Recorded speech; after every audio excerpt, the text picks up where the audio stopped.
Hello दोस्तों, welcome to this and that channel. आपके लिए आज एक क्वेश्चन है। अगर हमें पैसों की जरूरत होती है तो हम बैंक से लोन लेते हैं, लेकिन अगर बैंक्स को पैसों की नीड हुई तो जब बैंक्स को पैसों की नीड होती है तो RBI, reserve bank of India, उसे फंडिंग देता है। इसीलिए हम आरबीआई को बैंकर ऑफ बैंक्स भी कहते हैं।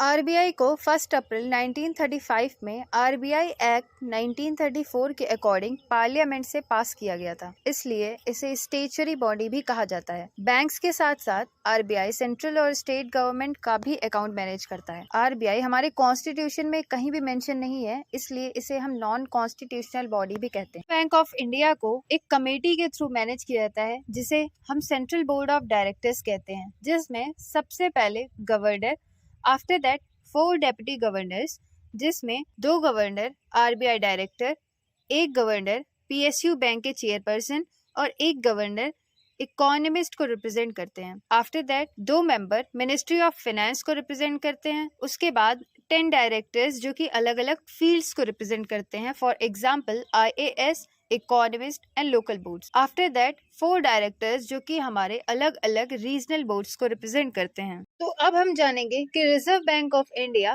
काम कैसे करता है, उसके फंक्शंस क्या क्या हैं। तो आरबीआई के प्रियम्बल के अकॉर्डिंग इसके कुछ मेजर फंक्शंस हैं, जैसे first, monetary authority. RBI country के मॉनेटरी पॉलिसी को बनाता है कि पैसा कैसे फ्लो करेगा और उसे इम्प्लीमेंट भी करता है। ग्रोथ को ध्यान में रखते हुए प्राइस को स्टेबल रखता है, जिससे महंगाई ज्यादा ना बढ़े। Second, regulatory and supervisory. RBI banks को गाइडलाइंस देता है और एक सुपरविजन भी रखता है कि कोई भी बैंक कस्टमर से ज्यादा इंटरेस्ट रेट चार्ज ना कर सके। Third, foreign exchange management. RBI external trade को बढ़ावा देता है, जिससे पब्लिक इंपोर्ट और एक्सपोर्ट पर ज्यादा फोकस करे और हमारी कंट्री का डेवलपमेंट हो सके। Fourth, currency issuer. करेंसी को इशू करता है और अगर कोई भी नोट खराब हो जाए तो उसे एक्सचेंज भी करता है। करेंसी नोट्स और कॉइन्स को अच्छे क्वालिटी में प्रोवाइड करना आरबीआई की जिम्मेदारी है। Fifth, developmental role. National banking systems को सपोर्ट करता है, जिससे कंट्री का डेवलपमेंट ज्यादा से ज्यादा हो सके।